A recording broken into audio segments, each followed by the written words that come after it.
बच्चों, आज हम सेकंड पार्ट आपका कविता पतंग पतंग नामक कविता का अध्ययन करेंगे। इसके कवि का नाम है आलोक धनवा। आलोक धनवा जी ने क्या लिखा है? पतंग नामक कविता लिखी इन्होंने। इसमें देखते हैं उसका केंद्रीय भाव क्या है। चलिए पढ़ते हैं क्या है केंद्रीय भाव इसका। कविता पतंग आलोक धनवा के एकमात्र संग्रह का हिस्सा है। पतंग के बहाने इस कविता में बाल सुलभ इच्छाओं एवं उमंगों का सुंदर चित्रण किया गया है। बाल क्रियाकलापों एवं प्रकृति में आए परिवर्तन को अभिव्यक्त करने के लिए सुंदर बिंबों का उपयोग किया है। यानी कि कवि ने तरह तरह के उपमानों को दे करके, बिंबों को दे करके इसके माध्यम से, पतंग के माध्यम से बाल सुलभ इच्छाओं का चित्रण किया है। पतंग बच्चों की उमंगों का रंग बिरंगा सपना है। आसमान में उड़ते हुए पतंग ऊंचाइयों की वे हदें हैं, बाल मन जिन्हें छूना चाहता है और उसके पार जाना चाहता है।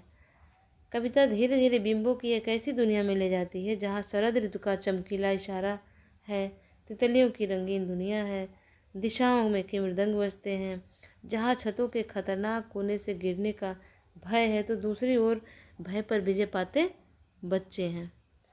तो इस तरह से कविता के बहाने उन्होंने प्रकृति के माध्यम से ही बाल सुलभ इच्छाओं का वर्णन बहुत ही अच्छे ढंग से किया है। शरद का मानवीकरण, शरद ऋतु का मानवीकरण कर दिया गया है।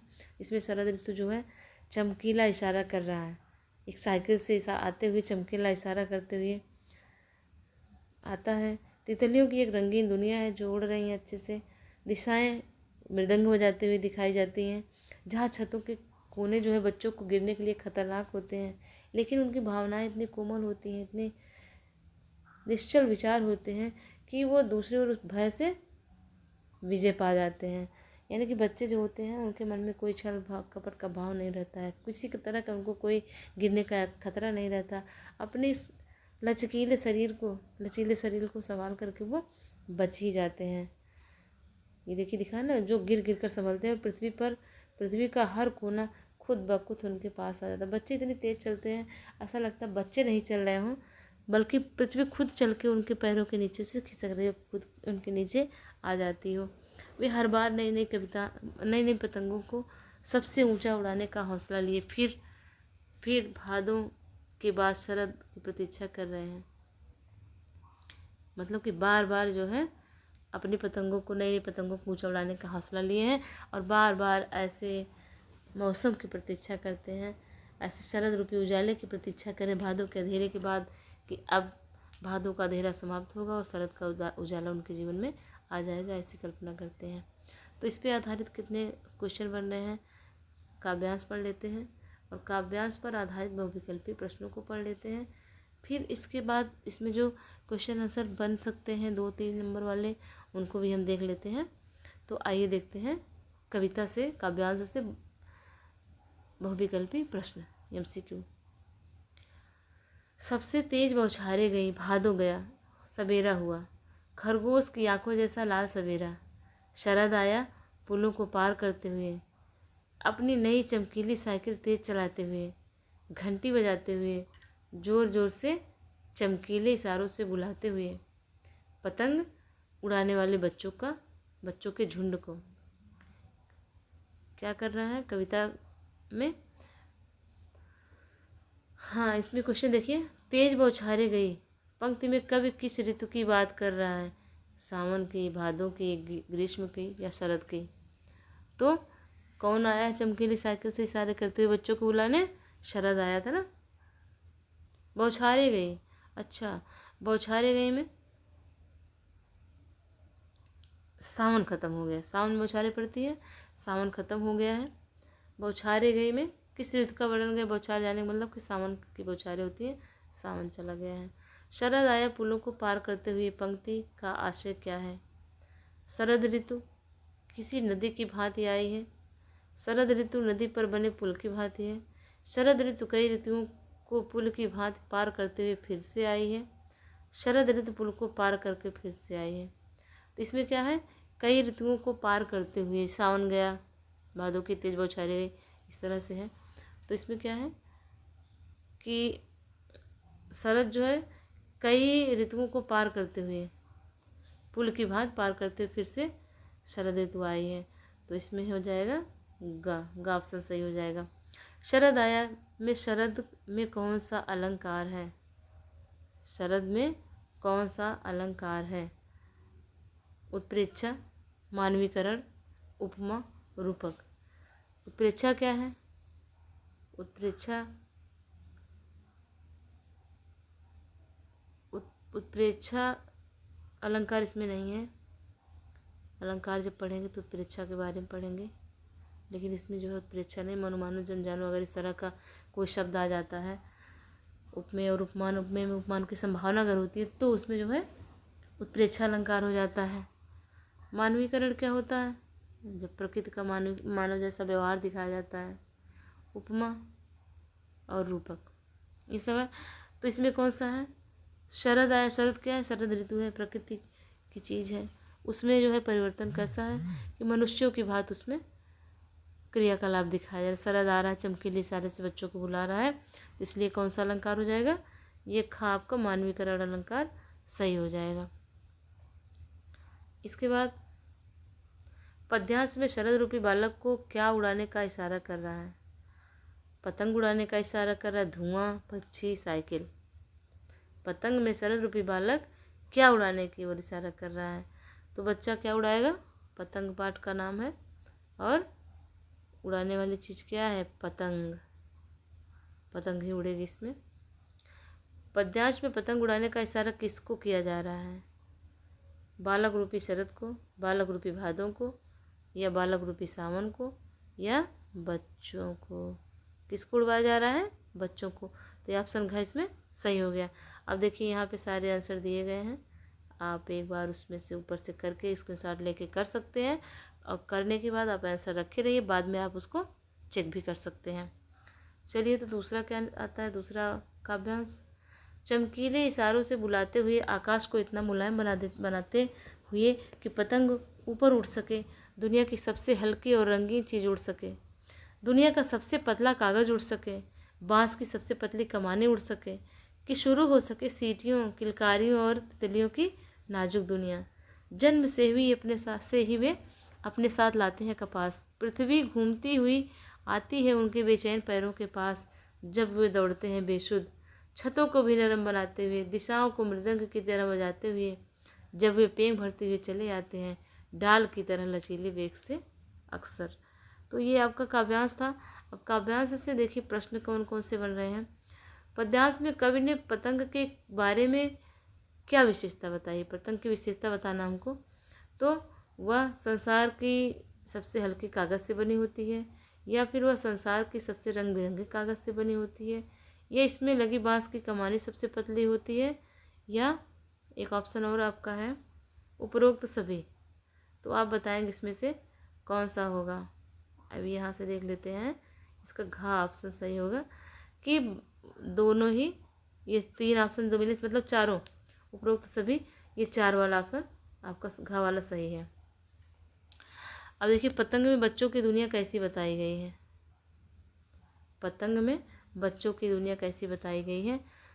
बच्चों की दुनिया उत्साह, उमंग व बेफिक्री का होता है। आसमान में उड़ती हुई पतंग को देखकर वे किलकारी मारते हैं तथा सीटियां बजाते हैं। वे तितलियों के समान मोहक होते हैं। उपरोक्त सभी। अब इसमें दूसरे में देख लेते हैं कौन सा सही होगा। बच्चों की दुनिया उत्साह उमंग से बेफिक्री की होती है, ये भी बात सही, इसमें ये सही है। और आसमान में उड़ती पतंग को देखकर वे किलकारी मारते हैं, ये भी सही है। सीटियां बजाते हैं, तितलियों के समान मोहक होते हैं, ये भी सही है। इसका मतलब इसका भी उपरोक्त सभी सही है। जन्म से ही अपने साथ लाते हैं कपास, पंक्ति के माध्यम से कवि क्या कहना चाहता है? बच्चे जन्म से ही अपने साथ निर्मलता कोमलता लेकर आते हैं। बच्चों के हाथ कपास की तरह नाजुक होते हैं। बच्चे कपास के साथ बचपन से खेलते आए हैं। बच्चे जन्म से ही बच्चे कपास के समान होते हैं। इसका कौन सा ऑप्शन सही होगा? तो आपका होगा क, जन्म से ही अपने साथ निर्मलता कोमलता लेकर आते हैं बच्चे। ये ऑप्शन आपका क इसमें सही हो जाएगा। अगला देखते हैं, छतों को भी नरम बनाते हुए इससे क्या आशय है। बच्चे दौड़ते हुए कठोर जमीन को भी नरम बना देते हैं। बच्चे पतंग उड़ाते हुए बेसुध होकर दौड़ते हैं और कठोर जमीन की परवाह नहीं करते। बच्चे छतों पर चढ़कर पतंग उड़ाते हैं। उपरोक्त सभी, इसमें कौन सा ऑप्शन सही होगा। क्वेश्चन नंबर 4 का देखते हैं, ये है इसका ख। बच्चे पतंग उड़ाते हुए बेसुध होकर दौड़ते हैं और कठोर जमीन की परवाह नहीं करते। ये इसका ऑप्शन ख सही हो जाएगा। ये है ऑप्शन ख। पद्यांश में कवि ने बच्चों की तीव्रता और लचीलेपन की तुलना किससे की है। तो किससे की है, छोटी झाड़ियों से, पेड़ की डाली से, पेड़ की पत्तियों से, इनमें से कोई नहीं। तो किससे की है, पेड़ की पत्तियों से नहीं, पेड़ की डालियों से की है। पेड़ की डाल के समान बच्चे क्या होते हैं, लचीले होते हैं। उनको स्वभाव में लचकपन होता है, जिससे वे गिरने से बच जाते हैं और लचीले शरीर के कारण ही वो गिरते नहीं हैं, अपने आप को बचाते रहते हैं। तो इसके अलावा अब अगला देख लेते हैं। अगला काव्यांश, छतों के खतरनाक किनारों तक उस समय गिरने से बचाता है उन्हें सिर्फ उनके ही रोमांचित शरीर का संगीत। पतंगों की धड़कती ऊंचाइयां उन्हें थाम लेती हैं महज एक धागे के सहारे। पतंगों के साथ साथ वे भी उड़ रहे हैं अपने रंध्रों के सहारे। अगर वे कभी गिरते हैं छतों के खतरनाक किनारों से और बच जाते हैं, तब तो और भी निडर होकर सुनहरे सूरज के सामने आते हैं। पृथ्वी और भी तेज घूमती हुई आती है उनके बेचैन पैरों के पास। अब इसमें क्वेश्चन आंसर देख लेते हैं, कौन कौन से क्वेश्चन बन रहे हैं। पद्यानुसार बच्चों को छतों से गिरने से कौन बचाता है। शरीर का लचीलापन, पतंग की डोर, बच्चों का अभिभावक, उनका साहस। क्या बचाता है, तो सबसे पहले ऑप्शन आपका हो जाएगा ये वाला, शरीर का लचीलापन। इनके शरीर का लचीलापन इनको जो है बचाने में सहायक होता है। दूसरा कौन सा है, दूसरा क्वेश्चन देखेंगे, गिर कर बच जाने पर बच्चे क्या करते हैं। दोबारा से पतंग नहीं उड़ाते, दोबारा छत पर नहीं चढ़ते, दोबारा नए जोश से बिना भय के पतंग उड़ाते हैं, दोबारा पतंग के पीछे नहीं भागते। अब देखिए बच्चे क्या करते हैं, गिर जाते हैं, फिर नए रूप में सामने आते हैं और उत्साह के साथ सामने आते हैं, कविता में बताया गया है। तो क्या है, ग ऑप्शन इसका सही होगा कि बच्चे दोबारा नए जोश से बिना भय के पतंग उड़ाते हैं। उनको जो डर थोड़ा बहुत रहता है कि वे गिर जाएंगे, पड़ जाएंगे, वो डर भी खत्म हो जाता है। वो निर्भीक होकर बिना डर के जोश के साथ, उत्साह के साथ पतंग उड़ाने में बिजी हो जाते हैं, लग जाते हैं फिर से। तीसरा क्वेश्चन देखते हैं, पतंगों के साथ साथ वे भी उड़ रहे हैं, पंक्ति से क्या कवि जो है क्या कहना चाहते हैं। बच्चे पतंग के सहारे दूर तक दौड़ते हैं। बच्चे अपनी कल्पनाओं और भावनाओं को पतंग के सहारे ऊंचाई तक पहुंचा देते हैं। बच्चे अपनी शरारतों के पतंग के सहारे दूसरों तक पहुंचा देते हैं। उपरोक्त सभी, इसमें कौन सा ऑप्शन सही होगा। बच्चे अपनी कल्पनाओं और भावनाओं को पतंग के सहारे ऊंचाइयों तक पहुंचा देते हैं। ये वाला आपका खा ऑप्शन सही हो जाएगा। खा ऑप्शन, ये बच्चे अपनी कल्पनाओं और भावनाओं को पतंग के ऊंचाइयों के सहारे ऊंचाइयों तक पहुंचा देते हैं। ये वाला ऑप्शन आपका सही है। अगला क्वेश्चन देख लेते हैं, 4th, बच्चों के पैरों को बेचैन क्यों कहा गया है। क्योंकि वे शरारती होते हैं, क्योंकि वे पतंग उड़ाते हैं, क्योंकि बच्चे इतने गतिशील होते हैं कि एक जगह वह टिक नहीं पाते। उपरोक्त सभी, कौन सा कथन सही होगा। इसमें है आपका क्वेश्चन नंबर 4 का ग, क्योंकि बच्चे इतने गतिशील होते हैं कि एक जगह पर नहीं टिकते। अगला क्वेश्चन देखेंगे, सुनहले सूरज में कौन सा अलंकार है। रूपक अलंकार, अनुप्रास अलंकार, पुनरुक्ति अलंकार, उपमा अलंकार। तो इसमें क्या है, सुनहले सूरज, सा वर्ड की आवृत्ति एक से अधिक बार हुई है, 2 बार हुई है, तो उसमें क्या कौन सा अलंकार हो जाएगा आपका। जब ही एक वर्ड की आवृत्ति एक से अधिक बार या दो से अधिक बार हो तो उसमें अनुप्रास अलंकार हो जाता है। तो इसमें सवर्ण की आवृत्ति हुई है 2 बार, इसलिए इसमें अनुप्रास अलंकार हुआ। तो यहाँ तक आपका हुआ क्वेश्चन आंसर इसका बहुविकल्पीय प्रश्न। अब इसके बाद इसमें देखते हैं हम कथन कारण पर आधारित प्रश्न। कथन कारण का प्रश्न भी आ जाता है कि स्पष्ट कीजिए कौन सा सही है कौन सा गलत है। ये बहुत ही कठिन पड़ जाता है, थोड़ा सा इसको समझना पड़ता है, क्योंकि 2 कथन होते हैं, दोनों में से देखना होता है कौन सही है कौन गलत है। उसके बाद दोनों को एक साथ करके देखना होता है कि ये सही है, एक अंश उसका सही होता है, कभी कभार दूसरा गलत होता है, तो उसमें थोड़ा सा ध्यान देना पड़ता है। तो इसकी प्रैक्टिस जब ऐसे इस तरह से हम कर लेंगे तो इसमें हमको कोई दिक्कत नहीं होगी इस तरह के क्वेश्चन में। तो इसलिए इसको देख लेते हैं। जैसे प्रस्तुत कविता खड़ी बोली में सहज अभिव्यक्ति है। प्रस्तुत कविता खड़ी बोली में सहज अभिव्यक्ति है। कथन, एक सेकंड, हाँ इसका ए ऑप्शन है। ए है क्या? पतंग कविता में कवि ने प्रकृति का मानवीकरण किया है। ऑप्शन 1 है। प्रस्तुत कविता खड़ी बोली में सहज अभिव्यक्ति है। अब कथन देख लिए, 4 कथन दिए गए हैं, चारों में से एक कथन सत्य होगा, उसको आपको चूज करना है। कथन ए सत्य है लेकिन कारण आर असत्य है। कथन ए और कारण दोनों सत्य हैं और कारण आर कथन ए की सही व्याख्या करता है। कथन ए सत्य है लेकिन कारण आर सत्य है। कथन ए और कारण आर दोनों सत्य हैं लेकिन कारण आर कथन ए की सही व्याख्या नहीं करता है। इसका आंसर देख लेते हैं कौन सा होगा।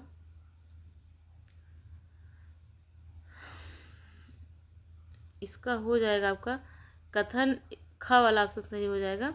कथन ए और कारण आर दोनों सत्य हैं और कारण आर कथन ए की सही व्याख्या है। मतलब कि प्रकृति का ये मानवीकरण किया गया है और खड़ी बोली में लिखा गया है, दोनों ही कथन सत्य हैं। मतलब कारण ए सही है, कारण ए और आर दोनों सही हैं। कारण आर जो है कारण ए की व्याख्या करता है, सही व्याख्या करता है। आपका क्वेश्चन आंसर नंबर ख सही हो गया। अब दूसरा कथन देख लेते हैं। कविता पतंग में कवि ने बाल सुलभ चेष्टाओं का अनूठा वर्णन किया है। ये ऑप्शन सही है। कविता में उपमा अनुप्रास रूपक पुनरुक्ति प्रकाश अलंकारों का सुंदर प्रयोग है। दोनों ही ऑप्शन लगभग सही हैं। तो इसका ऑप्शन कौन सा सही हो जाएगा? कथन ए सत्य है लेकिन कारण आर असत्य है। ऐसा है नहीं, ये गलत हो गया आपका, क्योंकि ये सही नहीं है। कथन ए और कारण आर दोनों सत्य हैं और कथन आर कारण ए की सही व्याख्या है। ये आपका सही हो जाता है।